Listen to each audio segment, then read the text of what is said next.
social, e Deus ele tem uma capacidade de envolver pessoas e assuntos e propósitos.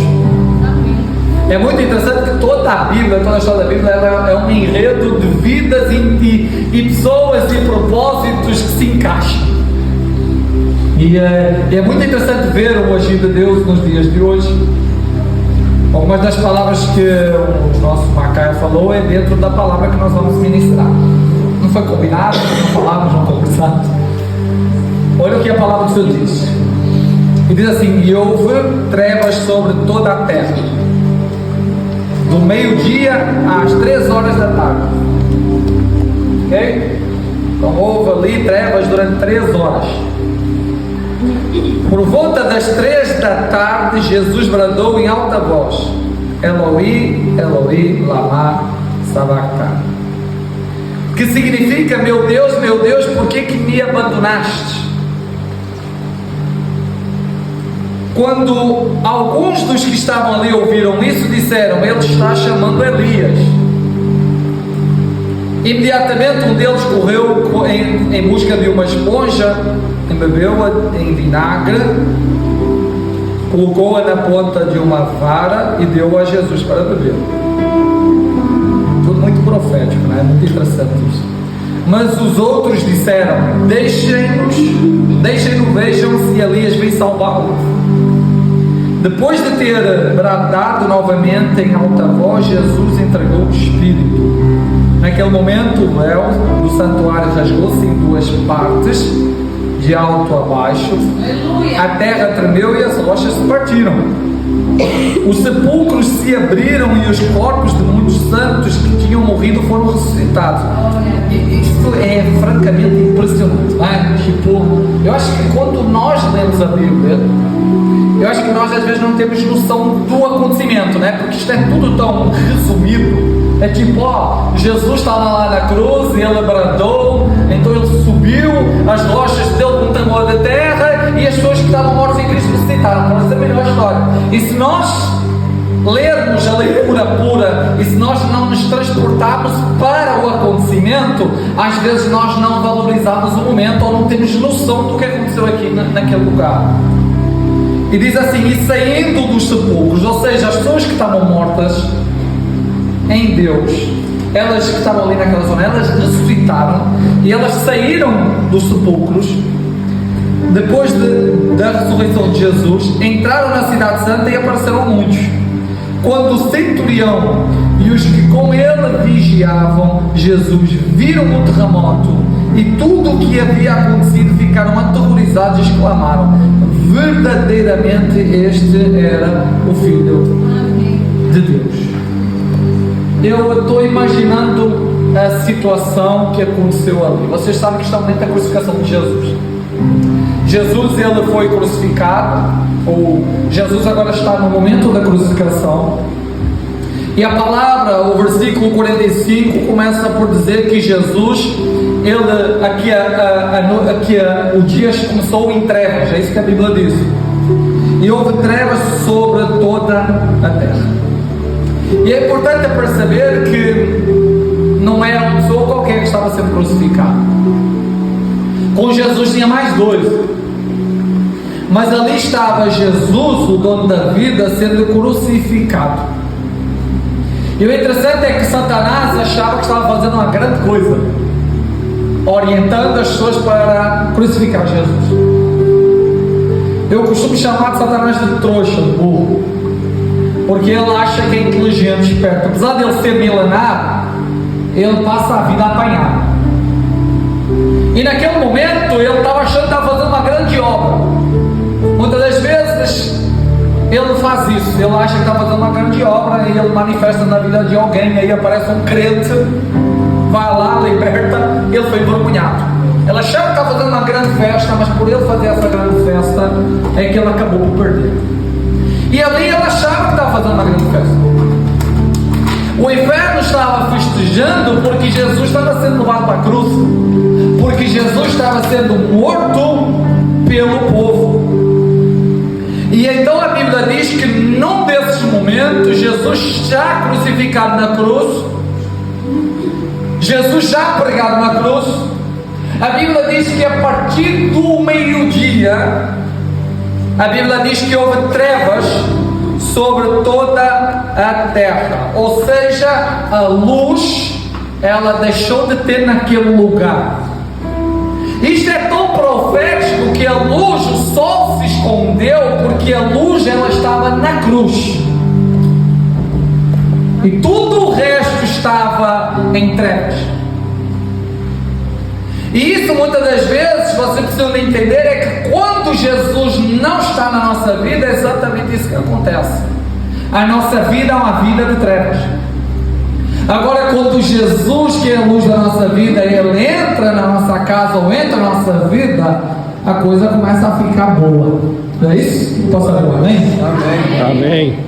E agora a palavra do Senhor vai dizer que ali houve trevas. A luz do mundo, ela estava pregada naquela cruz, e durante aquelas 3 horas, a palavra do Senhor, ela começa a dizer que começa o ambiente a mudar naquele lugar. O versículo 46 diz que por volta das 3 horas da tarde, Jesus bradou em alta voz. É engraçado que o sacrifício, quando Jesus se entrega, isso é muito forte, é exatamente a que horas? Às 3 da tarde. E 3 da tarde não é uma hora qualquer. 3 da tarde é exatamente a hora do sacrifício judeu. E de sacrifício de quem? Do Cordeiro. Se você procurar na Bíblia Sagrada, lá em Êxodo capítulo 29, versículo 41, a Bíblia fala sobre o sacrifício do Cordeiro às 3 da tarde. Nada é por acaso. Enquanto Satanás achava que estava dominando, enquanto as pessoas estavam ali àquela volta, não estavam percebendo o que estava a acontecer, e às vezes é isso que acontece na nossa vida. Às vezes Jesus está se moldando, as coisas estão acontecendo, o profeta está se movendo na nossa vida, e nós estamos cegos sem perceber o que está acontecendo ali. E Jesus, o Cordeiro verdadeiro, que agora se iria sacrificar pelo mundo, Ele não faz nada do que aquilo que já estava escrito. Ele continua cumprindo os princípios de Deus. Porque eu quero dizer uma coisa para você. Sabe o que é que nós precisamos fazer na nossa vida? Cumprir os princípios de Deus, independentemente do ambiente que nós estamos vivendo, seja de luta, ou seja de guerra, ou seja de bênção, ou seja de vitória. Os princípios têm que estar na nossa vida constantemente, ou seja, eles não podem ser da nossa vida. E a palavra, ela é tão forte que a Bíblia diz que naquele momento, então Jesus, ele vai falar uma palavra. E a palavra é Eloi, Eloi, lama sabachthani. E é engraçado que essa palavra, olha só, abre o Salmos 22, versículo 1. O que é que diz a palavra do Senhor? O que é que diz ali?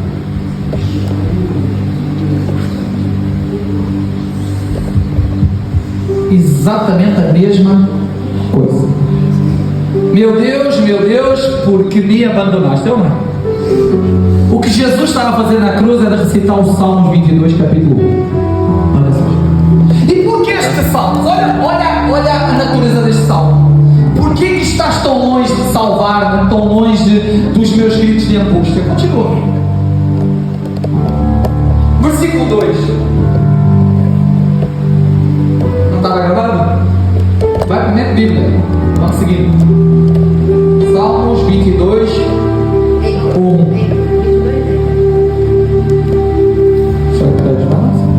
Conseguiu, filho? 22 entra?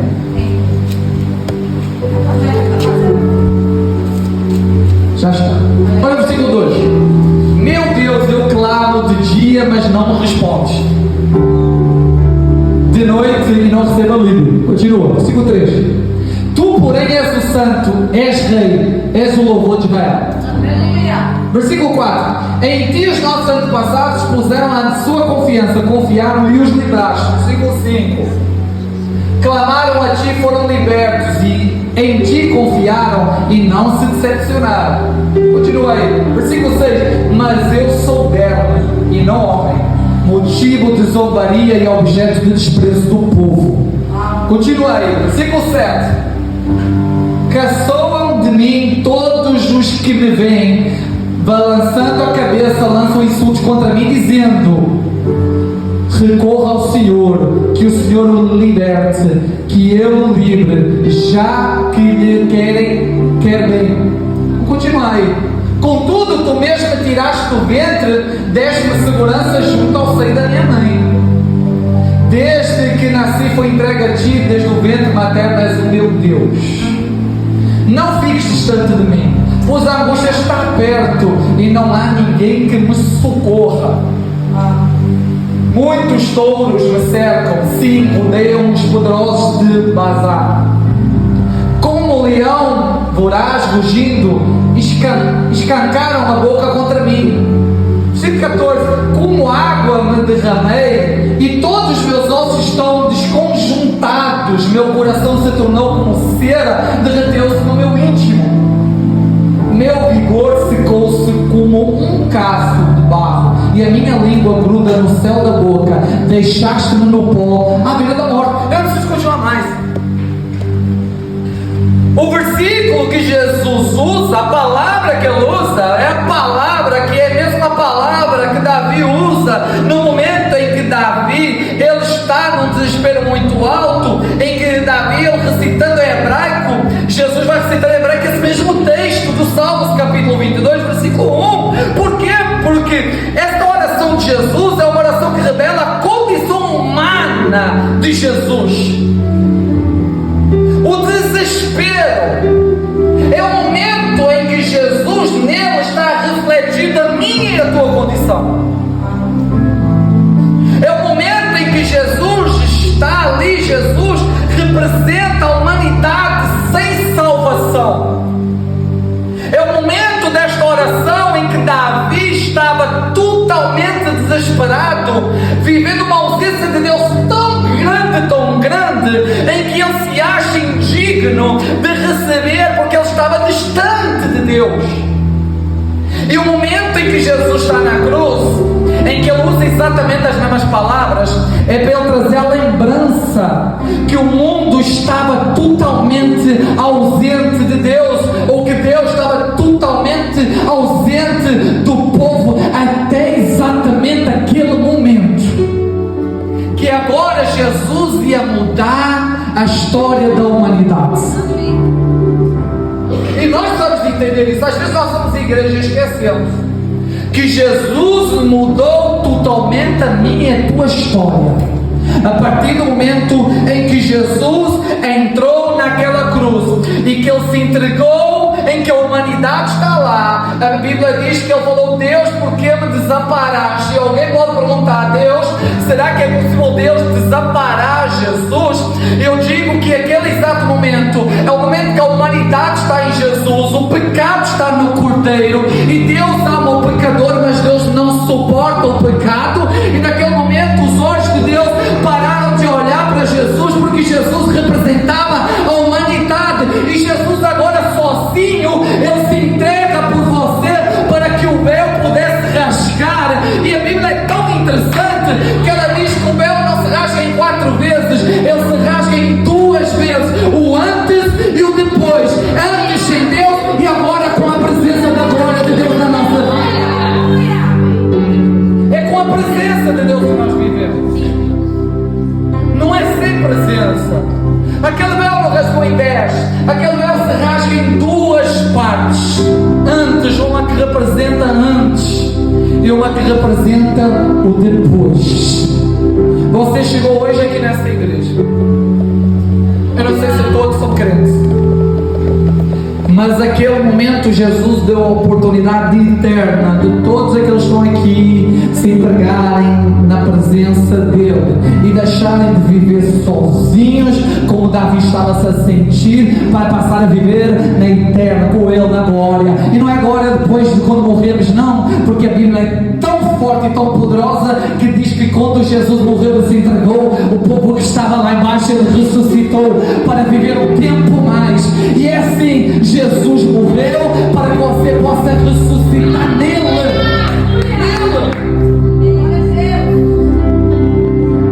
Para que você possa viver um tempo nele, um tempo separado do mundo, em duas formas. E a Bíblia, ela diz que quando isso aconteceu, a Bíblia diz lá no versículo 51 que naquele momento o véu rasgou e a terra tremeu e as rochas se partiram. Aquela terra tremeu porque, segundo a Bíblia Sagrada, a voz de Deus fez tremer aquele lugar. Pastor, onde é que eu vejo isso? Hebreus capítulo 12, versículo 26. Hebreus 12, versículo 26. A palavra do Senhor fala, vamos ler tudo juntos.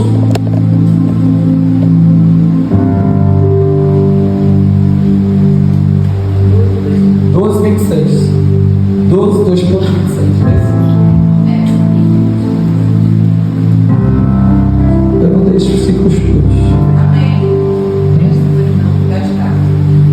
Aquela cuja voz outrora abalou a terra, agora promete ainda uma vez: abalarei não apenas a terra, mas também o céu.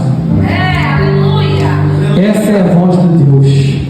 Aleluia! Que estava naquele lugar. Eu quero que você entenda isso no dia de hoje, porque a morte de Jesus, ela não foi há 2000 anos atrás, ela é todos os dias. Porque todos os dias ele morreu por nós. Não foi uma morte que aconteceu num tempo antigo apenas, mas é uma morte intemporal, ela todos os dias. Por isso é que a palavra diz que as misericórdias do Senhor se renovam todos os dias. Porque todos os dias aquela morte, ela se reflete na minha e na tua vida. Sabe o que isso significa? O que isso significa, pastor? Eu vou dizer, fecha os teus olhos. Está a ver o teu pecado? Fecha os teus olhos. Está a ver aquilo que tu errou com Deus, mesmo sabendo que você está fazendo errado? Está a ver aquela mentira? Está a ver aquele erro? Está a ver aquela falta de oração, falta de leitura, falta de música, falta de procura? Está a ver todas as vezes que você não quer saber de Deus, ou murmura contra Deus, ou fala o nome de Deus em vão? Todas as vezes que você fala coisa que não deve, desconfia de Deus, a sua fé vai lá embaixo, você reclama com Deus. Está vendo todos esses momentos em que você diz assim: não aguento mais, eu não quero saber mais, eu não quero saber desse Deus, esse Deus não quer saber de mim. Todas essas vezes em que você peca com Deus, todas essas vezes, elas estão perdoadas. Porque a morte na cruz, ela não foi para aqueles 2000 anos atrás, mas ela foi ontem, ela foi hoje, ela vai ser amanhã na tua vida. Quem pode dar amor a Deus? Você está perdoado. Eu estou perdoado, você está perdoado, você está limpo, você está liberto. Pelo nome de Jesus, nós vamos entrar no Santo dos Santos, porque o véu se rasgou. Agora não é sacerdote, agora não é doutor, agora é eu, é você. Mais simples, ao menos simples, são todos aqueles que creem em nome de Jesus, têm liberdade para entrar no Santo dos Santos, na presença de Deus. Porque você está perdoado, porque você foi limpo. Aquilo é tão sério que quando Jesus ele cai na cruz do Calvário, ele morre. A Bíblia diz que quando ele morre, ali na frente da cruz tem gente ressuscitando, não só lá embaixo, mas também do lado da cruz, porque tem lá o centurião e outros soldados dizendo assim: verdadeiramente ele era o Filho de Deus. Quem reconhece entra na casa, quem reconhece entra no céu. Até para o centurião que acabou de matar Jesus tem lugar no céu. E nós muitas das vezes, será que eu mereço? Será que eu posso entrar? Será que Deus ele me deixa? Será que Deus, que viu tudo o que eu fiz de errado, vai deixar que eu possa? Será que eu sou merecedor? Você não é merecedor por aquilo que você faz, você é merecedor por aquilo que Ele já fez na cruz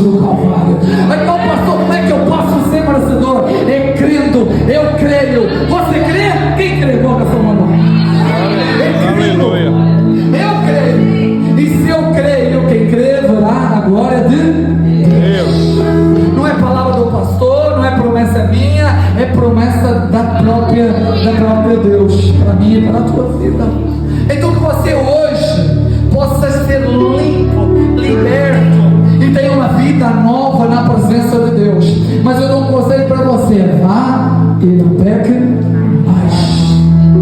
Eu tenho um conselho para você: viva uma vida crendo nele. Não seja só alguém que acredita, mas creia. Não seja só alguém que vive uma vida no sentido de não, para hoje eu estou salvo e para mim me chega. Não, Jesus não quer só que você seja salvo. Jesus quer entrar na tua casa, Jesus quer entrar na tua vida, Jesus quer salvar você, Jesus quer salvar os teus, Jesus quer entrar nas tuas emoções, Jesus quer entrar na tua vida financeira, na tua vida pessoal. Jesus quer fazer algo extraordinário, absolutamente louco na vida daqueles que creem. Por falar em centurião, a história do centurião na Bíblia, e essa história está lá em Mateus no capítulo 8. Eu hoje tenho a oportunidade de ler essa história. A Bíblia diz que no versículo 5 em diante, eu já não vou ler, capítulo 8, Mateus 8, versículo 5. Entrando Jesus em Cafarnaum, dirigiu-se a ele um centurião ou outro. Jesus tinha um negócio com os centuriões. Pediu-lhe ajuda e disse: Senhor, meu servo está em casa paralítico, em terrível sofrimento. E diz assim: Jesus lhe disse: eu irei curá-lo. Ou seja, Jesus disse assim: espera aí, não se preocupe, tu vieste a mim e eu vou lá na casa dele. E Jesus respondeu ao centurião: Senhor, não mereço receber-te debaixo do meu pé. Olha outro. Esse aí, obrigado, disse assim: eu não mereço. Ou seja, ele começou a declarar para Jesus: eu não sou merecedor por conta de quem eu sou. É a nossa oração, não é? Igualzinho. Senhor, eu não mereço, mas pela tua misericórdia, mesmo a minha vida.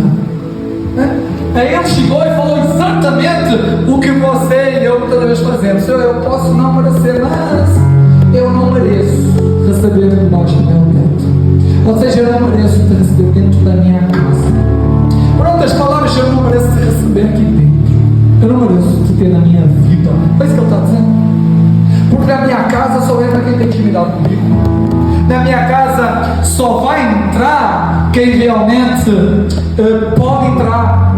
E ele não coloca que Jesus não pode entrar, porque não é porque Jesus não era amigo dele, é porque ele não se achava digno de Jesus entrar no teto onde ele entrar. Mas diz apenas uma palavra e o meu servo será curado. E diz assim: pois eu também sou homem sujeito à autoridade e com soldados sobre o meu comando. Ou seja, esse homem, ele entendia o princípio da autoridade. Isso é um princípio muito forte nas coisas de Deus.